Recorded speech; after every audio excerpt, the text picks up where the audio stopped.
Welcome to the Wednesday edition of Not That It Matters, and I have a very cool and special guest today, somebody that I was not expecting to come on the show until about an hour ago. That is Kevin Wall from Wall to Wall in the mornings, almost every morning. He's a New York guy, and we can celebrate Adam Fox later. It doesn't matter. The Rangers aren't in the playoffs. Thank you to everybody tuning in. It doesn't really matter because this is Not That It Matters with Max Miller. Kevin, how's it going, my man? Hey, it's going well. I'm on every morning, 9 a.m., Monday through Friday, wall to wall. It's a good time. It's a solo show. We have fun with it. We ran about the Yankees a lot, as you mentioned, a New York sports fan. But yeah, I saw the message and I was around. So happy to help out, and we're ready to rock and roll. Yep, that sounds good. May have you on again, may not. Who knows? The world will tell us. We'll find out in an hour, right? Yes, we'll find out in an hour. We'll see how you do. This is a test for Kevin, and I'm putting him to the wall, to the max. Oh, don't worry. Puns are coming galore. But I am working behind the scenes trying to get a Wednesday co-host, as I've gotten some feedback from other listeners, friends, family around the world. We had people from Germany apparently listening yesterday say that the co-hosting shows was better than my first ever solo show. So, got to cater to the viewers. The viewer's always right, just like the customer's always right. And, we're all sitting there. But we have some big news. Giannis Antetokounmpo, I hope I said his name right. Did you see the injury? Give me your thoughts. I mean, it's a shame. He's a star player. What do you got? No, it's unfortunate because right now the NBA, they have something called a injury problem, especially towards the late of, we're at the end of the NBA season. We've got 4 teams left in the league. And, Phoenix had their issues. The Clippers, obviously, with Kawhi Leonard, they're out. And now we see Giannis Antetokounmpo and then Trae Young, obviously not playing Game 4. I thought personally, if Giannis didn't go down, I thought Milwaukee was going to take care of business and it was going to be a cakewalk because I don't see the Atlanta Hawks winning without Trae Young. And of course, he wasn't able to play last night. And then we see Giannis go down, and it's unfortunate. And, Atlanta took care. They took advantage of the situation, and it was a must-win game. It was the same thing with the Clippers. I mean, without Kawhi Leonard. And they were able to take care of business down 3-1. And here they are. We got Game 6 tonight at home at the Staples Center. So it's unfortunate for Giannis. I know we're still waiting for the MRI. Probably we'll find out something on the air, or if not, shortly after. We're hoping. But we want to be the ones to break the news here on the bench. Oh, absolutely. And it didn't look good. That's the thing. And as a Bucks fan, you should be worried because looking at that injury, I don't know about you, Max, but I don't see Giannis coming back on the court anytime soon. Hopefully, we're hoping for the best. He may stay out for a game or two. But like what I was saying, the NBA right now, they have an injury problem. And that started off with Kyrie Irving in Brooklyn, and the Nets season's done, so it's not really worth talking about. But all the star players, Kyrie, and then, KD was still James Harden. And then now we got to deal with Trae Young, no Kawhi Leonard. And now Giannis goes down, another NBA star.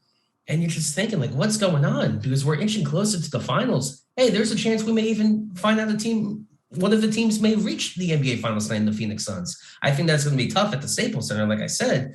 But once the finals do come, there's a chance that we may not see star players on these teams not playing. And that's going to be a bad look for the NBA. It's nothing the NBA. I don't know if it's a bad look for the NBA. It's nothing the NBA can do. But when it comes to viewership, and because 1 out of 4 players, Giannis has never won a ring. Paul George has never won a ring. Chris Paul hasn't won a ring. So and Trae Young, obviously, in the young Atlanta Hawks team. So you want these young stars playing, and the veteran stars on top of that.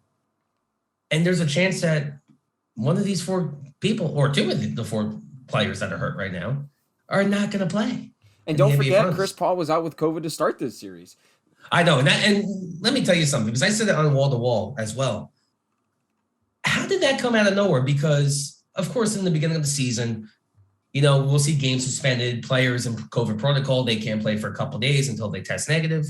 We've gone a couple months without that. And all of a sudden, a vaccinated player. In the Western Conference Finals, Chris Paul, who has rejuvenized his career. I thought he was done. And Max, I think you can agree as well. Yeah. When he was leaving the Houston Rockets, I thought he was washed up. He was a 35-year-old veteran.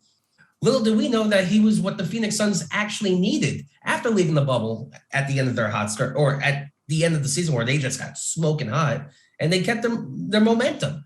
And all of a sudden COVID protocol, like he's got to sit out the first game or two.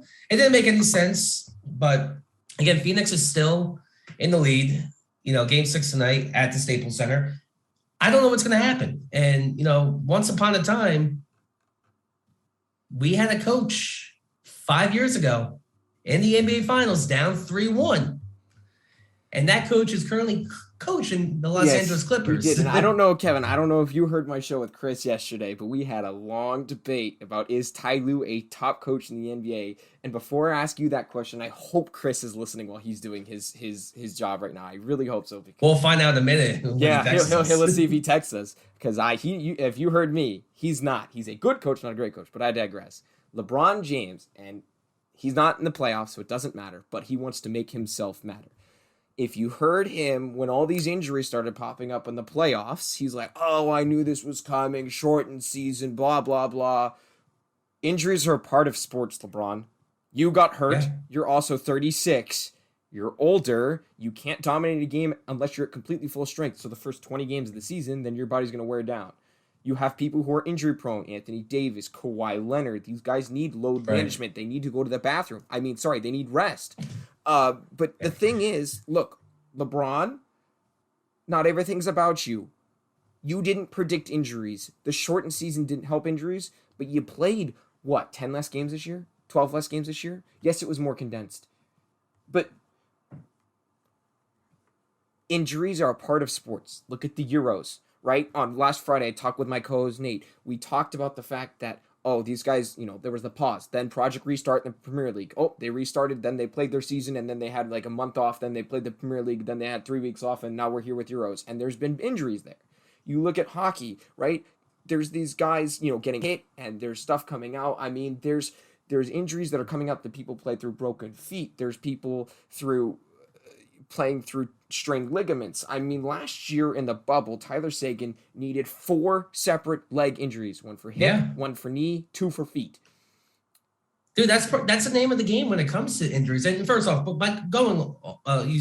you mentioned LeBron James. Isn't it a breath of fresh air that LeBron James is not playing for the NBA? Thank Jesus. Thank the Lord. Because you know what? You either love LeBron or you can't stand him. For me, I am MX. I'm not a big fan of LeBron James. He's a great player on the court, but when he makes those comments, go away. Live your life. Go away. Use your platform for good. I agree. I've been a big proponent. These guys can use their platform to make change, whether it's racial, it can be being straight, bisexual, mental health. Bro, he takes it too far. You are not Jordan. I think he really wants to be Jordan, right? Space Jam. He wants to have his legacy as good as Jordan's, if not better. I think honestly, of course, better. Yeah. And who doesn't? He's an egomaniac. He knows who else is an egomaniac, and that's Scottie Pippen. But that's a story for another time. That's another story. That's an ordeal. And I will say, I did get a response from Chris. He is listening. Is Ty Lue a top coach in the NBA? Here's the thing. It's still too young. It's still too early for you to make that decision, because when you look at him in 2015, he took over and he won the NBA championship. And then he got back to the NBA finals the next year by winning 50 games. And then of course he got fired eventually once, LeBron left 0-6. So now he's getting a second chance. And, you got Kawhi Leonard and you got Paul George, and the Clippers, they got something going on. Because, if it wasn't for Kawhi Leonard, the Clippers would not be here, because Paul George would never be there. So Kawhi made it well known, I'm coming to the Clippers, but you got to make sure Paul George comes. Right. Because we need those guys. So for Tyronn Lue, I still think it's early. And we can't make that decision this season because Kawhi is not on the court.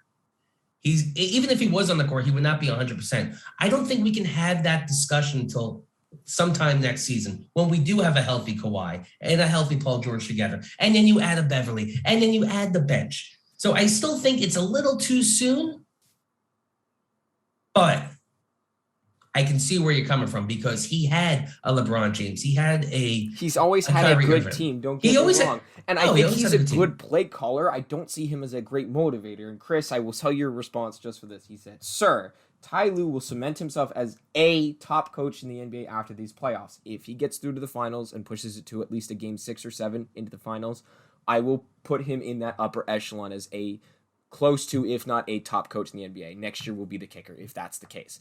But I think he is a good coach. You see him very calm demeanor. He keeps his team cool, and I think that's one of the reasons why you saw the 3-1 comeback, and I think it's one of the reasons why you've seen the Clippers come back down from 2-0 deficits in the first 2 rounds of the playoffs this year.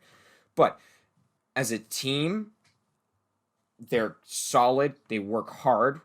They call good plays. I don't know if that's coaching or just abilities. Like you said, Kawhi said, I'm only coming if you bring Paul George.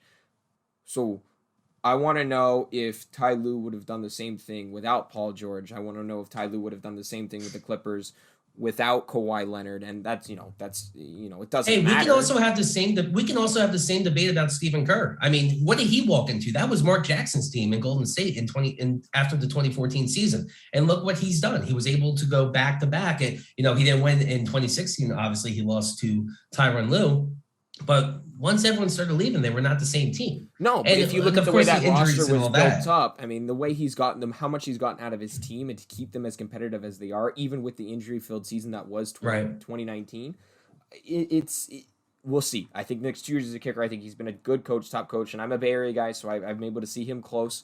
And we'll see. I mean, the Wiseman pick, I'm not a huge fan of Draymond Green, but I know why he's on that roster. Klay Thompson has not been healthy in 2 seasons. We'll see what he can get out of him and Curry next season, and then it's another year of development for James Wiseman. Jordan Poole had life at the end of the year, so I think it's a very similar situation to Ty Lue, but I would still put Steve Kerr above Ty Lue. I would put Steve Kerr in the top 6. I would as well. Right. So, I don't know. It's just my thoughts on it. Look, we can talk about coaching the NBA. There's top coaches in the NBA. I mean, it's the Clippers. They're known to choke. Is that the coaching fault? Is that just the organization? Is that, it's going to be interesting. I don't know how much more to say. I mean, no, and you know what? We got to see what happens in this series too, because your opinion may change. Because, like I said, once upon a time, Tyronn Lue was down 3-1. Now he was able to get a game on the road. And let's talk about Game 5 real quick, because the Clippers were dominating from start to finish. I mean, 36 points in the first quarter. Right there and then, you just knew the Clippers were going to take care of business. You saw Paul George, 41 points. You saw the bench, helping here and there. It was smooth sails. And, it looked a little closer in the third quarter, going into halftime. And then in the second half, the Clippers were able to rejuvenize, and you just knew the Clippers were going to win. Now going home, they got some momentum. Game 6, Game 7, maybe we're having a different conversation next week, Max, about Tyronn Lue. We'll see. I mean, we said the same thing after the Clippers, made it 2-1, right? They got momentum, and then they lost Game 4 on the road. So I think there's going to be coaching adjustments on both sides. I think there's going to be good plays on both sides. I think the Suns, I said it all day yesterday, that DeAndre Ayton needs to be more involved. He was not as dominant on the glass as he could be. Chris Paul isn't moving the ball effectively enough, and I think Cam, before us, touched on it. He said the points per 100 possessions is down a little bit when he's there. He's not hurting the team, but he's not promoting them to the next level. I think every game Booker has a mask on. If he has it on tonight, we don't know. He's getting better and better. I think Booker put 31 points on the board in Game 5. Yeah, but he shot. I think he shot only like 9 of 22 and 4. He was 4 of 6 from 3. So he wasn't dynamic. I mean, he got a lot of points, but is that because of efficiency or just the amount of shots he put up? Right, it's an old-fashioned triple-double James Harden, Houston Rockets type scoreline where he just puts up 40 shots and scores 45. But still in the fat suit too, by the way. Still in the fat suit. Oh yes, of course, still in the fat suit. We'll see. Maybe that's why he hurt his hamstring. But I digress. I move forward here. I do want to touch on some NHL. There's Game 2 tonight, Montreal versus Tampa Bay. But as you and I are both New York fans, we do have to praise our main man, Adam Fox. I don't know if you're a Rangers fan or an Islanders fan, but I'm a Rangers fan. Adam Fox is the Norris winner, and I couldn't be happier. Do you agree with him? And then can you touch on the fact that McDavid, there was all this talk, if you heard any hockey talk, McKinnon should win MVP. Well, all these, the few here and there were saying Matthews or McKinnon should win MVP. And then McDavid gets unanimous MVP last night. Touch on those two things for me. Well, listen, first of all, if you listen to Wall to Wall, I make it well known on the air, and I make it well known to you guys. I'm a fair weather hockey fan. It is what it is. I never grew up playing. I never grew up watching. But I've seen the New Jersey Devils. I come from Jersey. So I've seen the Devils, win and make it to the Stanley Cup. I'm rooting for them. I'll wear that Devil red and white jersey. I am a bandwagon fan, and I'm the first to admit it. And you know what? I'm going to piss off a lot of friends that are listening. But I've rooted for the Devils. Obviously, in 2014, when Henrik Lundqvist and the New York Rangers, they finally made it to the Stanley Cup, even though they got swept in 2014. I was wearing the blue and the white. Five games, not swept. 5 games. Oh, I stand corrected. Don't worry, that series is cemented in my head. New Yorker.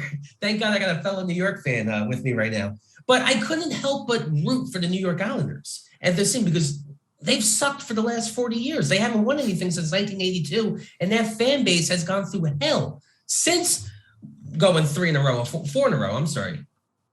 So new ownership, you bring in Barry Trotz after winning the cup in 2018 with the Capitals. 2018.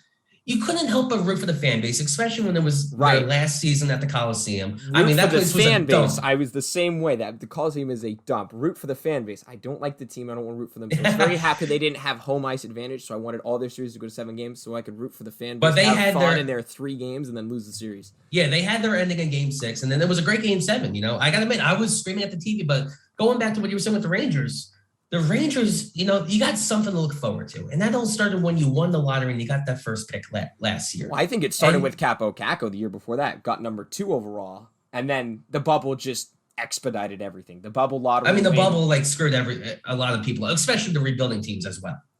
With the rebuilding teams. Look at Chicago. I am, yeah. Look at the Blackhawks. Right. But I think it was awesome to see. It gives, a breath of fresh air again for New York sports because we went through hell, not just with hockey, especially with football. Oh. With the Yankees, I know. Don't get me started. Don't get me started, Max. But going with the Yankees, they haven't been able to win anything. The Knicks and the Nets, were irrelevant until, Kevin Durant comes into town with Brooklyn, and then you got Coach Thibodeau coming into the Knicks. For what, other than the Mets winning the pennant in 2015, we actually have something to look forward to. And not just because the Islanders are so close, came, 2 goals away from making it to the Stanley Cup, but at least you see the New York Rangers, you see them progressing. And now you got a new head coach, a head coach that everyone loves to hire. You can't be complaining if you're a hockey fan. So you got the young talent because you mentioned the Rangers had the 2nd overall pick a couple years prior. Then they were able to win the lottery last season, able to progress. They're only going to get better. Right. So, yeah, you got to be excited that he was able to get that award and, bring on hockey season for the Rangers next season because, they're going to be competing in that division. I really do. And add another player here in the summer, Rangers are going to be in good shape, and they will be able to compete with the Islanders. Right. I completely agree. I think they could be better than the Islanders. I don't think they add Eichel, but I think they add some good pieces. They need to get tougher. Tom Wilson broke the organization, but they're going to come back stronger. I will say, before I continue the discussion, I did get a notification. Giannis Antetokounmpo has no structural damage in his left knee. His time for his return is unclear. So we'll see on that. I did make that prediction. We were going to find out on the air together. Yes, you did. And 15-20 minutes later, here we are with the results. But I continue. Wow, I thought he tore something. I really did. I wanted to watch it over before we got on the air. It was bad. And if you want to hear injuries talks, I'll be on again at Down and Distance at 4 p.m. Pacific, 7 Eastern. Chris and I are going to give some lists of memorable injuries in our lifetime and that are the most impactful towards teams. But that doesn't matter because he's not on the air yet. Chris, you're welcome for the plug. But I continue with the Rangers talk here because they don't matter because they're not in the playoffs, but we are fans of them and we're New York teams. We're talking New York sports today. Look, the Rangers have a good team. Shesterkin was in year 2, first full year as a starter. He was dynamic. Georgiev, I think, is going to get traded. They don't have to, Shesterkin's not available in the expansion draft, so they keep Georgiev. It's easy money. Zibanejad, they're going to work on his contract. You have Artemi Panarin, you have Kreider, Lafreniere, Kakko, and all these guys. The new GM. I wish it was new ownership. James Dolan, you can go die. There it is. It's starting to come out now. It's coming out now, yes. I see James Dolan. So I was watching those Knicks playoffs games. I saw James Dolan. I just tossed up the middle finger. Didn't even care. I would cross the country, toss up the middle finger. Just don't go to the Garden and do that to him. You'll be banned for life. Don't worry. The bands that they have is ridiculous. My grandpa used to work there. He tells me some stories. But it's okay. I digress. But the Rangers, they look good. They're exciting. They're going to have good coaching. I'm very happy they didn't bring back Tortorella. Norris for Fox is great. Calder, Shesterkin was 5th. Keandre Miller was 12th. Keandre Miller was first team all rookie. They've got teams, they've got development, they've gotten lucky. And if you're a Rangers fan and you think, oh, this was meant to be, no. They got lucky they miraculously got the second overall pick and then went into the bubble, got swept in horrifying fashion to the Hurricanes, got absolutely exposed, won the lottery right after that as a team that probably was fighting playoff chances before the pause. And now you have Alexis Lafreniere, who looked really good at the last end of the season. Like, this team is primed to go. And I think the Penguins have some issues, Capitals have some issues, Bruins have some issues. That's, the other division because we're going back. But I think, this year they didn't make the playoffs. They're going against all these top teams. Next year they get to go against the Sharks, the Kings, the Ducks, the Senators, the Red Wings. These teams that aren't that good, they'll be able to win those games and get their confidence up and be tough and physical. So it'll be interesting to see. It's what they do in the next year. Collot's going to implement his systems. Hopefully they play what I as a hockey fan and player like to call go-go hockey, physical, fast, plug up the neutral zone, transitional hockey. And I think that the team that's best describing how they play like that was Vegas the year they made it to the finals. I mean, look at their head coach. That's another way of putting it. I think Toronto plays a version of go-go hockey, just not as not as much consistency throughout the entirety of the lineup. But the Stanley Cup Finals are tonight. Tampa Bay, Montreal. I don't know if you've watched, but Tampa Bay's a monster, or as we New York fans used to call them, Rangers South. They still got McDonough. I miss Ryan Callahan on that team. Thank you for Marty saying the we. Kevin Shattenkirk was there last year, another former Ranger. Strawman was there for a couple years. All these former Rangers. But do you think Montreal can win a game against Tampa? I do. And you know what? First off, it's still weird to see that we got the two Eastern Conference teams. And I know, I mean, let's be real, before COVID and with Canada being stuck at the border, Montreal was in the Eastern Conference. So it's weird to see two East Coast teams play. But you know what? Cool. It is cool. And we'll never see it again, once this is all done. I don't know when it's going to be done. Hopefully it's after this season and we can open Canada. So not just all the hockey teams can come to America, but we can also get the Blue Jays, out of Buffalo and out of Tampa where they were at and getting back to the Rogers Center. So hopefully that, but no, I think they will. I mean, they made it to the Stanley Cup for a reason. They were able to beat Vegas. So it just shows you how good they are. They were able to beat Toronto. They came back from a 3-1 deficit, another 3-1 comeback. But I might add, before you continue, if this was a regular playoffs, the Rangers would be in the playoffs and not Montreal, but that doesn't matter. Go ahead. No, going back to the Canadians. They haven't made it in how long? So it's, again, I love seeing new teams make it to advance to the finals. That's why I'm rooting for the Phoenix Suns. You know what? It doesn't matter who wins the NBA Finals because we're going to see a new team win. It's the same thing with hockey.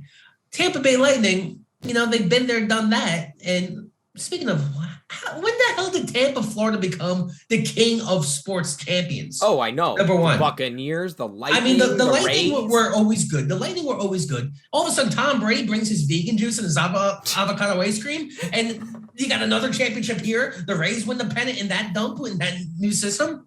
It's just like, what the heck is going on? But I do think Tampa Bay is going to win because the defense is that good. But I do think Montreal will be able to take a game, at least one game. I don't know if they're going to be able to take two. But I think the Lightning are too good. As you mentioned, all the players down there. And the Lightning are going to be in there again. It is what it is. So, yeah. Again, they're dynamic. They're what I like to call a 19-headed monster. I've been saying that yesterday, today. I said it on Cam's show for us. I gotta be annoying. I mean, I'm annoying with telling friends and family and tweets that I'm on the air. I'm an annoying person when I talk hockey because I like to say that I know a lot of things. My boss Frank at the ice rink I work at would be proud. All we do is get distracted talking fantasy hockey and then go, oh wait, we have to cut the ice. So all I do is think, speak, dream hockey and play it. And when I'm done, I look at other sports like they actually mean something to me. What other sport does mean something to me other than hockey is baseball. And for those listening, and I know I have some family in New York listening, we do have New York Yankees bash coming up soon, but that's going to have to wait because we need to finish this hockey discussion. Carey Price will steal one game in this series, maybe two. A goalie, if you have a top goalie and you go into the playoffs, they were able to steal one or two games. How often did Henrik Lundqvist steal a game? How often did Varlamov steal a game this year? And how often does Vasilevsky steal a game when his team doesn't play well, whether it's the regular season playoffs? So I agree with you. I do think they're going to win one or two games. If I'm Tampa, I'm honestly if I'm a Tampa fan, I hope they lose one in Montreal because you didn't get to win it at home. You could win it at home in Game 5 this year. If I'm a Tampa Bay fan, I'm dying for that to happen. I want them to win it at home because they hadn't won since 2004, and I don't believe they were at home when it happened. then the bubble. So then you get to celebrate it on boats, so you didn't get crazy close to the players. And then now you're back again.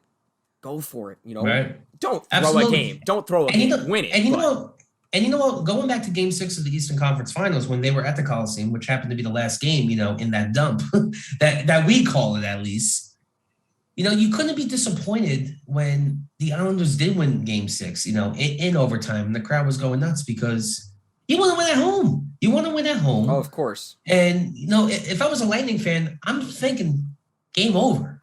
Come on to Tampa, get on the plane. And you know what? They're a great defensive team. They got a great goalie. They're just structured well. They just need one goal to win. Oh. And they proved it in Game 7. And especially on their home ice. So if the Canadians are going to win a game, it will be on their home ice. I agree with you with that. And I do think they're going to be able to take a game. I mean, Carey Price is also a veteran goalie. So he's not been in this, this platform, in this situation, but I think he could be able to steal a game. It depends on how the offense is clicking, how they're skating. And the only way that you're going to beat the Tampa Bay Lightning is shooting. You just got to go shot after shot after shot. You got to pepper Vasilevsky, get traffic in front of him, and hope you beat him. And when I say hope you beat him, in almost you're lucky every to get goal, two. you're lucky to get 2, let alone 1, especially in a game where he can clinch. In his last 3 series clinching games where his team has moved on, he's not allowed a goal. So, right. Like I said before, you got to get one on him early. If you don't, you're screwed. But moving forward here, you are a phoned-in hockey fan, so I'll let you off the hook here. You did a good job. Thank you, Kevin. You did a good job. But before we move on here to some long-awaited New York Yankees bashing, and not of home runs, I do need to plug a couple people. And that couple people is one company called Peak Clothes. Peak Clothes. Check out their new summer collection. Dynamic stuff. Really comfortable. Easy stuff. You can wear it when you're swimming. You can wear it when you're in the mountains. You can wear it in the snow. You can do whatever you want. It's really comfortable. It's nice. It's good quality stuff. Check out their website, peakclothes.com. Use discount code BENCH2, like Derek Jeter, who we miss, but not really because he gave us Stanton, who's been okay. But BENCH2, BENCH, and the number 2, and that's peakclothes.com. Check them out. Use that discount code. You get $5 off. Please use it. Please, I beg. Because the Yankees are depressing me and I need some form of help with helping them. And who knows, if you use Peak, enough and Bench 2, I'll be able to purchase the Yankees. You may be $7 billion. Before I go on my mini rant here and let you elaborate, I need to know one thing. Are you an Aaron Boone fan? No. Get him the hell out of here. Get him the hell out of here. Thank God. If it was up to me, if Georgie was still alive, Max, Aaron Boone was filing for unemployment 3 weeks ago. I think that's an understatement. And if it was up to me, I don't think he would have made it out of the second season. No. I disagree. He would have got fired after the first Boston series at home where Odor was called out on strikes when the ball was 6 feet away. And he's just standing there like this. He's just standing there, just watching. And then you got Marcus Thames getting called out. You got 2 assistant coaches going at it.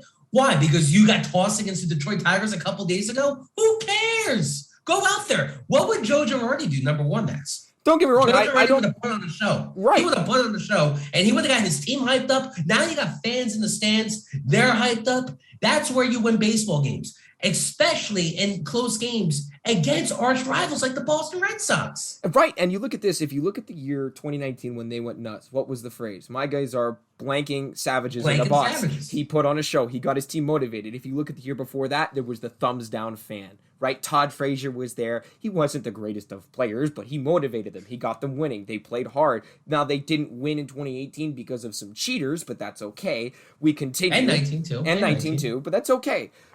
They're banging on things, but they don't get caught, but sticky substances do. Here's the thing. Look, Aaron Boone is not a good coach. He is a clipboard. He is told what to do, and when he needs to go based off feel, he makes completely the wrong thing. The other thing I need to bash is this team and how it's built. You have a stadium where it's been known that right field is considered a quote-unquote short porch. Okay, Let's go through the starting lineup together, shall we? Ready? Let's do it. Okay, so leading off is DJ LeMahieu, right-handed batter. Leading off, second Judge, right-handed 100 million. That's paying off right now. Okay. Well, he's starting to pick it up. Don't get me wrong. But you'll see where I'm going with this in a second. Second, Aaron Judge, right-handed. Third, Stanton, right-handed. Fourth, Sanchez, right-handed. Fifth, Urshela, right-handed. Sixth, Voit, right-handed. Seventh, you could put Andujar there, right-handed. And then eighth, you could go Frazier, right-handed. Oh, I'm forgetting Gleyber Torres, by the way, right-handed. Hold on. Aaron Hicks on the shelf, switch hitter, but he's never really been a good hitter anyway. Kyle Higashioka, backup catcher, right-handed. Your only two left-handed batters that are playing consistently are Rougned Odor, hitting a cool 209, and Brett Gardner hitting a cool 194. I'm with you, bro. I'm with you. You have a stadium where left field is not as short, but right field is so easy to poke one out there, and you're like, oh, Judge is standing there, their opposite field home run.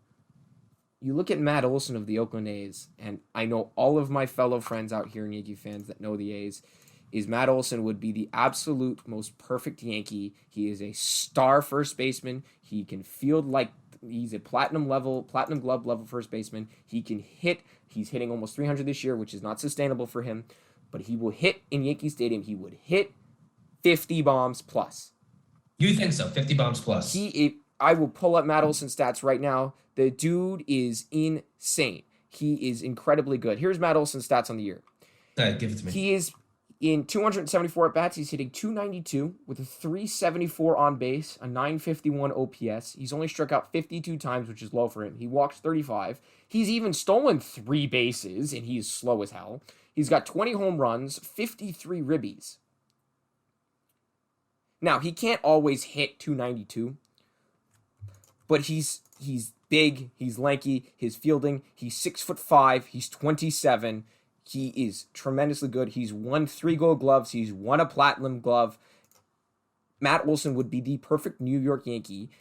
He's a left-handed bat, and when the A's came to the Yankees, his first pitch he saw, he poked it to right field.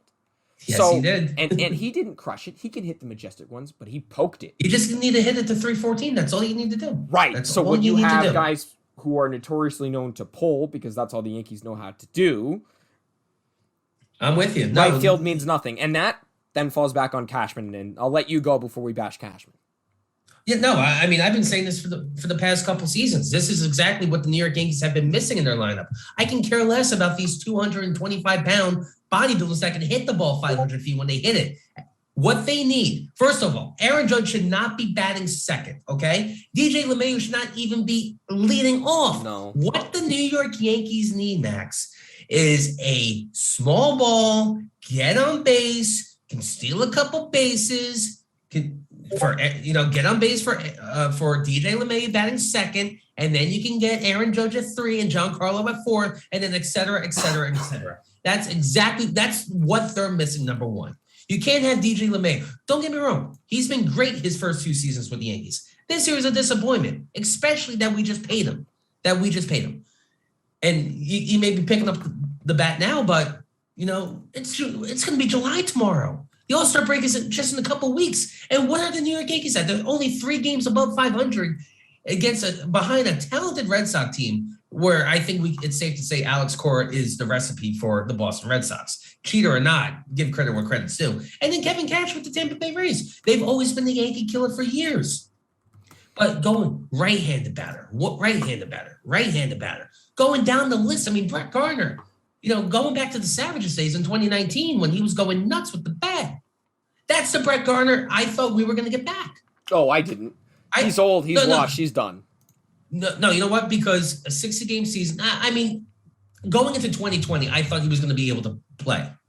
I was surprised in 2021, or going in this past offseason, that the Yankees didn't give him just a 1-year deal, but a 2-year deal as well with a club extension, which was crazy. And then I didn't think we needed Odor, but I understand why, because the Yankees are desperate for left-handed outfielders. And the Yankees are making noise. Odor's an infielder. Odor's a second base. No, I'm sorry, infielder.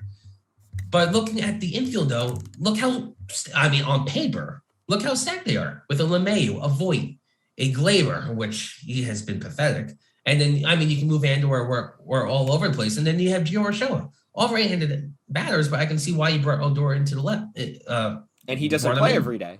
He doesn't play every day. And Aaron Hicks, I was never a fan of.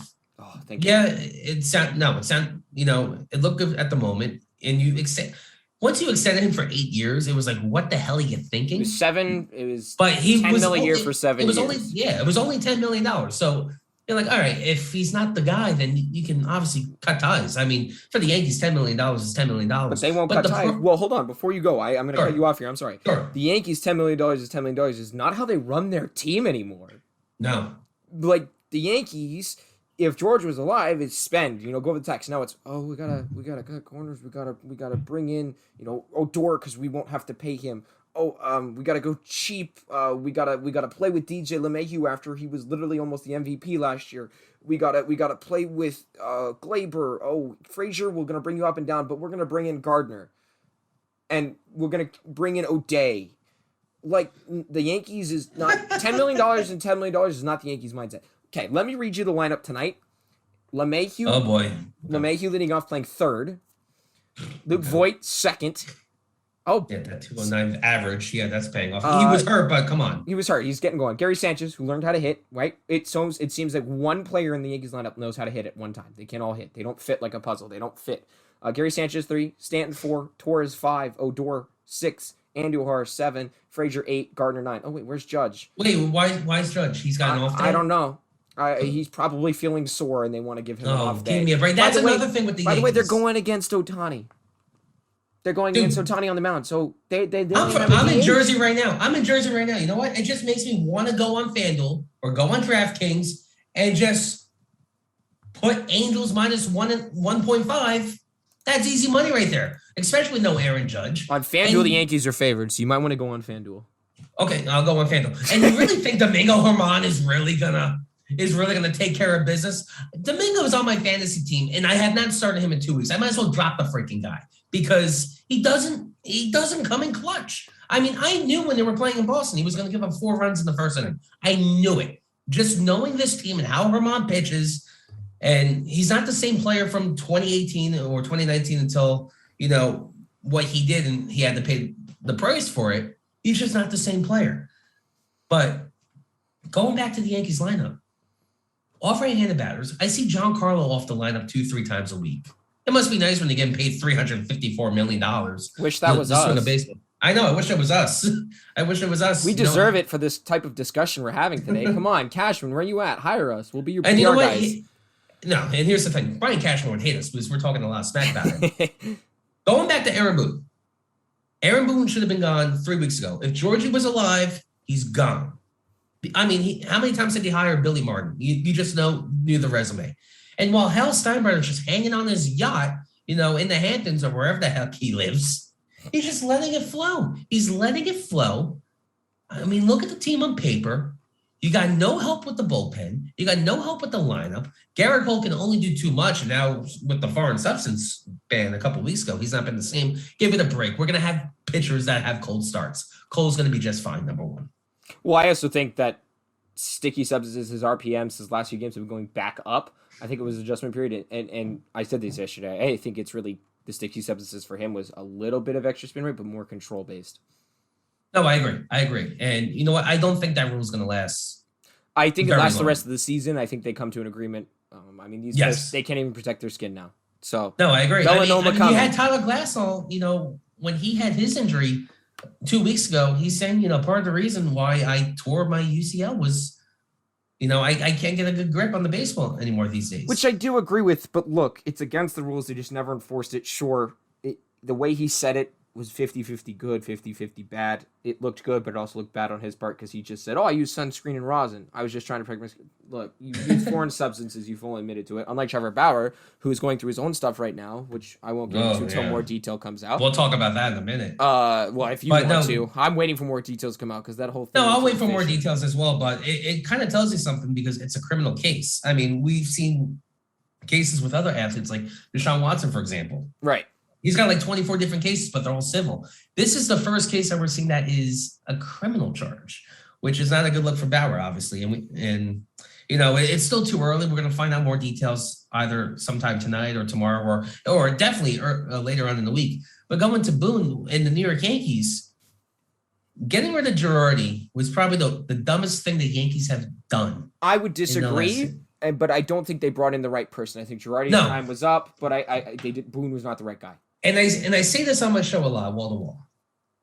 The NBA is a players-run league, and it's because of guys like LeBron James, for example. Coaches and owners just back up, and they let the players run the show. I mean, just with the platform they have, things that they're saying, some things are great, don't get me wrong, but sometimes it goes a little too far. You just let the players run the show, and they say certain things, and they don't get in trouble with it. Baseball is kind of the same way. The New York Yankees are especially that, because going back to 2016, 2017, when Gary was scary, I am Gary, where Sanchez's ego just was off the freaking wall. And then he started bumbling around the bases, jogging. This is the first time he's run hard around the bases. And then in 2017, Girardi's, getting on them as the manager, as you should. I don't care who you are. I don't care how big your ego is. You play for me. I put you in the lineup. I expect 110%. And Gary Sanchez was not a fan of Girardi and how he managed. And if it wasn't for winning the World Series, Girardi was gone. I mean, I was shocked in 2017 after, taking the Astros game 7 in the ALCS, which no one expected because it was the Baby Bombers. No one expected Aaron Judge to hit 54 home runs in 2017 and how that team performed. Granted, and they lost to the cheaters. And they lost to the cheaters on top of that. And that's can be another story for any time soon. Look, that I will say this before we get to do that. DJ LeMahieu home run in game I think it was game 7 or game 6 in 2017 was the most irrelevant clutch home run ever. Oh, absolutely. I agree with you 1,000%. But you're bringing in somebody with no experience as manager, who was an analyst. I mean, the only thing Aaron Boone was known for in his career was game 7 of the 2003 ALCS. I mean, other than that, he was a traveler, I guess we can say. And I was 5 when he hit that home run, and I knew who he was. So did you bring in a name or a manager? No, it was more of a name and a good analyst. It's like bringing A-Rod in, but A-Rod's ego's too big. He'll never become a manager. He wants to be an owner. But Aaron Boone had the easiest job in the world in 2018 and 2019. You wake up in Greenwich, Connecticut, you sleep in, you do some yoga, some core work, whatever, have your cup of coffee, take a couple business calls, drive down to the Bronx, in your nice little drink or car with your $12, Starbucks latte. You put the lineup in, you guys win 100 games in the season. You don't finish the deal. So you win 100 games in 18, you win 100 games in 19. 2020, it is what it is, 60 games. You can make the most of it. But now we're seeing Aaron Boone as a manager. Just the bonehead decisions are just kicking in. And when you want him, and when he makes a stupid move, it's just like, what are you thinking? And then it comes back to bite him in the butt at the end of the day. So because of that, this is why I don't think he's going to make the year. And if you think Brian Cashman deserves another chance to hire a manager, it's flat out ridiculous. He should be fired himself. No, I don't think when you fire a manager, you got to fire a GM. I mean, Brian Cashman came in 98 in the middle of the Torre era so 9 years with Torre, it was time for Joe Torre to move on. Right, same thing as Girardi. It was just their time. I don't think it was time for Girardi. I don't. Okay. Because Joe Torre, in his final season, they were in the playoffs, but you knew they were not going to win. Joe Girardi took an 85 expectation team to game 7 at ALCS. Why? Because he had his players play. He was able to get the Baby Bombers to swing and hit, and score runs. He was able to have the pitching. It was the last, that we saw CC Sabathia at his prime in 2017. And then I don't know if that was his quote unquote prime, but I'm talking October. He at least pitched his butt right, off, yeah. Against Houston. That's what I'm talking about. But no one expected the Yankees to go this far.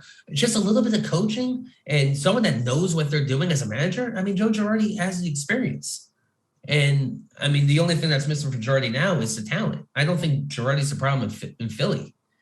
And I mean, that bullpen is hands down the single worst bullpen I've ever seen in my life. Well, I don't know. There's Arizona and Pittsburgh are calling. What's up? Arizona and Pittsburgh are calling for the worst bullpen. No, I think it's just bad. Because I think it's between all those three, but that doesn't, not that matters.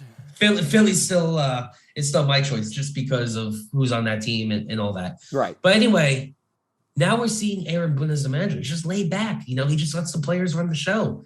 And I was watching the game Monday night when they lost 5-3. It's the bottom of the ninth. Luke Voigt was up. Glaber was up. The team just looked defeated, Max. In the dugout, they just looked defeated. Like their heads were down. It's like, all right, that's it. It's going to be 4 in a row. Swept by Boston, come back home. And here we go again.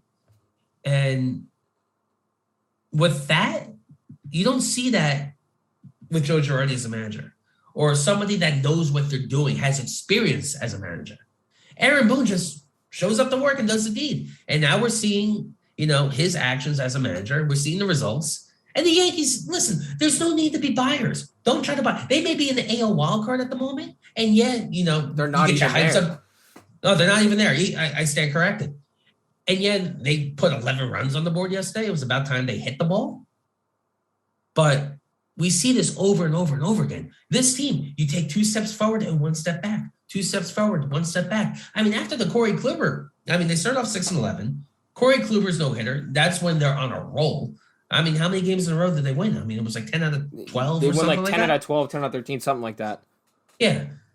But the Yankees are the type of team, they can sweep the Baltimore Orioles. You get your hopes up. That's what they did with the Royals this last week. My dad was like, oh, they're playing well. Because my dad had picked, we were playing fantasy baseball, and we picked Patrick Corbin, the Nationals, to go against somebody else instead of Eovaldi against the Yankees. And my dad went, well, the Yankees are starting to hit, which was their first game after the Royals series. And I went, they played the Royals, Dad. Eovaldi, tossed 7 2/3 shutout innings? Corbin was fine, but I wanted Eovaldi for fantasy, and the Yankees, I knew they couldn't hit. They were playing the Royals. It's not a team that can pitch. And speaking of... And that was another game that they should have won, too. That's another game that Chapman blew. At that time, that was Chapman's third blown save in 8 attempts. 8 attempts, yep. In 8 attempps. They just don't know how to finish games. And, and you got to beat up on teams that you expect to win. Going back to the 2 steps forward, 1 step back, they were able to take care of business in Buffalo against the Blue Jays. Which was a good win. They'd been playing well. You should have swept the Oakland A's because they blew a game that Saturday night. So you still take 2 out of 3 against the A's, who have been struggling as well. Right. The Houston Astros are now the team of the AL West. They'll come back down. Yeah, They might be cheating again, but who knows? But that's just me. That's my inner A's fan coming out. Thank God that my Yeti microphone, it's very good with sound. But when it comes to, you're 0-6 against the Boston Red Sox this season. And games that you should have won. Friday looked like a fluke. I don't trust Jordan Montgomery on a Saturday against them. And then you finally have hope in Garrett Cole. Maybe he can come to the rescue. And next thing you know, by the time I put my fat ass on the deck outside, it's 6-0 Red Sox. You gotta take control. You gotta give me something. And if the Yankees want to be buyers, do you really think Sterling Marte is going to really change the Yankees lineup in the outfield? And then it's another right-handed batter. Yeah, it's another right-handed batter, by the way. So what are you doing? Just throw in the towel this season. I don't want to throw in the towel. You got to keep going, but you can't go all in. You got to keep going because you're still in play. But you're going after an outfielder. The Diamondbacks are going to be sellers because they made it well known. Look at their record right now. There's no point there's no point of keeping your star players on the team. Just rebuild. It is what it is. Arizona is 22-60. I gotta tell you, I was at Chase Field a couple of weeks ago. I was out in Arizona. So was I. We were talking about there. You were at the game that Saturday. Yeah, so Friday. I saw Ohtani, and you went on the Sunday. I went on the Sunday. Ohtani did play, by the way. He pinch hit. Oh, he did. He struck out. I went to the game he started, and that was a wild game. There were 4 balls. It was insane. But continue. Oh, it was awesome. But you would agree, it felt like an Angel home game. There's no fan base. Mm-hmm. There's no fan base. And that's the problem with Phoenix sports because they only care when when teams are good. So right now, the Phoenix Suns, that's the only thing they're talking about. But if the Phoenix Suns were done, they don't care. There's nothing to talk about the Diamondbacks. They don't talk about the Coyotes. They definitely don't talk about the Coyotes. And then Kyler Murray, You know, It's you football. got another month until training camp. And it's football. And then who knows if Larry Fitzgerald's going to come back. You're not going to debate that right 24/7 on Phoenix Sports Radio. No. But it's sad because most of the beautiful ballparks, like Chase Field, to me, it reminded myself of an outdoor Costco. It honestly did. I like Chase Field. Yeah, Chase Field was beautiful. And shout out to my guy Baxter. I got a selfie with Baxter at the end, which was cool, their mascot. But anyway, I digress. But Starling Marte is not going to change the Yankees. You know, bringing in another pitcher is not going to change. Even a Trevor Story is not going to change the Yankees right now this season. They're not a Trevor Story away. They got to go back to basics. Small ball baseball. Go back to basics. They got to make it so they can actually hit the ball to all parts of the field, and even if they bunt against the shift. Well, that's what they need. They need that small ball player. They need a guy leading off, like a Willie Mays Hayes, for example. You know, just get on base. I don't care if you're hitting 290. If you have to bunt to get on first base and you give me a 50-50 chance, I will take that. By the way, I just want to let you know, Matt Olson has done that 12 times this year.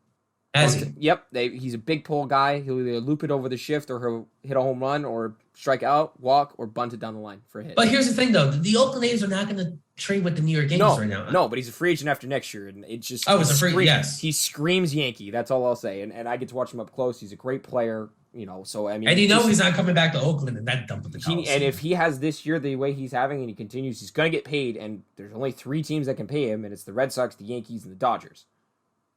It won't be the Dodgers. No. I don't think so. It definitely could be the Red Sox, but the Yankees know what they got. They got to take a good look in the mirror during this All-Star break and be like, what do we got to do? Because if I put a gun to my head right now, Boone's gone. Cashman, I think, is 80% gone, 20% staying. I think he's going to stay, but we want him gone. I think that's going to happen. I think Boone is going to go, especially if they don't make the playoffs. I think Cashman stays and has one more year. That's just the way it works. But why would you hire I don't know. A new manager if you're I don't know. Why would you keep a general manager if he's already on thin ice? Just get rid of him. Start from scratch. I mean, we're talking football now, but like the New York Jets. Oh, God. But Rex Ryan was the head coach. They got rid of what's his name? Who was the GM? He was with Miami. I was going to say McCagnon, but that's not the right guy. Is it John Idzik? No, it's before Idzik. Oh, I don't even remember. Oh, I can't think of his name. I know it, but anyway, they got rid of him. They hired Idzik, but kept Rex Ryan, and we know that how bad of a disaster that was. Same thing with the New York Giants. You know, it was time for Tom Coughlin to go, but they kept Jerry Reese. What did they do? They hired Ben McAdoo, and we know how big of a train wreck that was.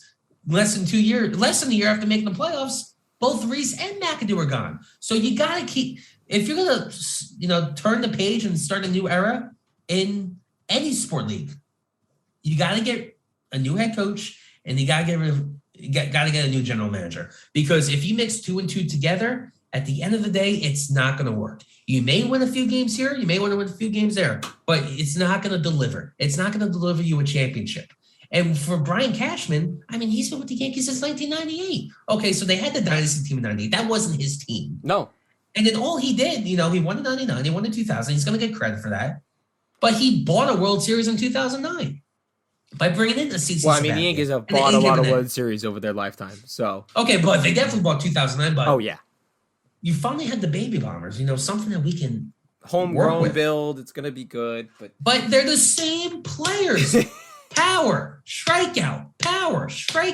I mean, Clint Frazier has been swinging at more balls than the average porn star. It's ridiculous. Low and outside. Where are you swinging at? No, my favorite is the first pitch down the middle for a fastball at 96, and they just stare at it. And then the next pitch is a perfectly pitched up and away fastball, and they foul it away like they're supposed to do. Well, why did you look at the first pitch down the middle?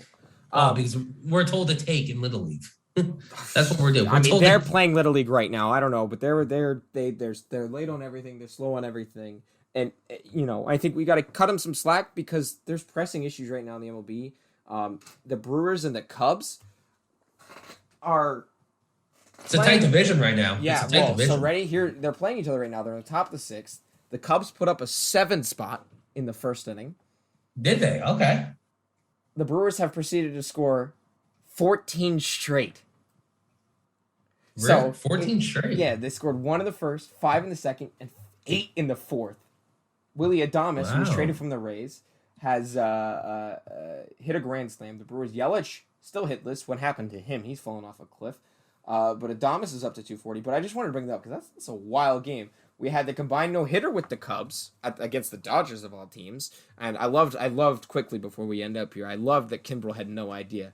It was great to see the whole team. That was cool. It was great to see the whole team just be like, we threw a no-hitter. He's like, we did? No, and you know what's the thing? And first off, that was the 17th no-hitter in Cubs history. And, you know, we've seen no-hitters where you see a starting pitcher get pulled in the 7th inning, and then you get a new bullpen guy, and then, okay, it's a no-hitter. But not 1, not 2, but 4 pitchers, we've never seen that. So it makes perfect sense, you know, if you're Craig Kimbrel. Yeah, I didn't know until there was 2 outs, you know. I had 1 out to go, and there was a no-hitter and all that. It's unbelievable. It's just another thing that you see in Major League Baseball. Like, who would have thought the amount of no-hitters that we've seen so far in the first half of the season? I believe it was what? I mean, is that because of sticky substances? And are you counting Mad Bum? Because I think it's 7. It's 7, not including Mad Bum, and it's 8, including Mad Bum. Well, let me ask you something. Did you think the balls were juiced 2 years ago when we just saw home run after home run after home run? I think they've adjusted the ball every year, whether that's a little bit, and that's in terms of the seams and how tightly wound it is. I think the more tight it is, obviously, the more... Is there a reason why that the batting average in Major League is at its lowest since going back to World War II? I think that's a mentality thing. I mean, these guys are swinging, looking at pitches down the middle and doing nothing but swinging for the fences. I don't think that's sticky substances. I think that's strictly because they are being taught to do nothing but to hit bombs. When Moneyball was a movie that won Best Picture in Golden Globes or was nominated for an Oscar for Best Picture, where they literally played get on base, and their most clutch hit, the most memorable thing from that moment was a home run. But they only got there because they got on base. There's a thing called a bloop and a blast. If I'm somebody, I think a 2-run home run is better than a 1 home run, a solo shot. Am I wrong? You get 2 runs instead of 1. What's the difference? Oh, you win the game 2-1 instead of it's go to extras. So I think one of the reasons why batting average is so low is because these players are like, oh, I want to hit home runs. That, you know, a lot of home runs will get me money. It's the show, it's the fun, and it's the mentality, right? The MLB as a league is wanting to push to play faster and hit more home runs, and it's going down to the players.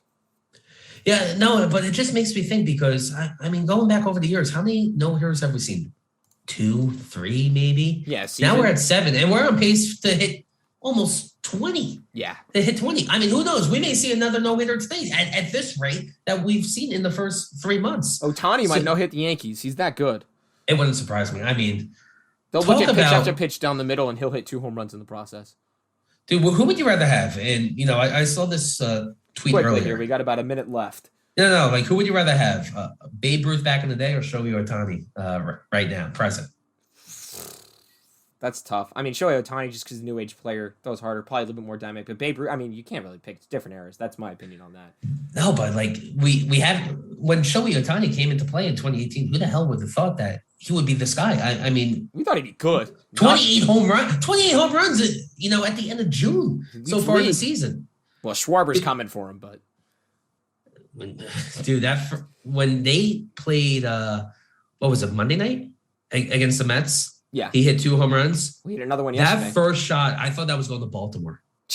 Well, he killed it. Yep. He killed it. I'm not ready to compare him to, like, because you have some reporters comparing him to Sammy Sosa and Barry Bonds. It's a different era. You know, they were injecting themselves with juice and all that. Kyle Schwarber, though, it's a fun play to watch. Yeah, check his speed, especially in Colorado. But I can't wait to see Ohtani in Colorado in a couple of weeks. So that'll be fun. Kevin, thank you so much for joining me. It's been a blast. My man, Pots and Pans. I loved it.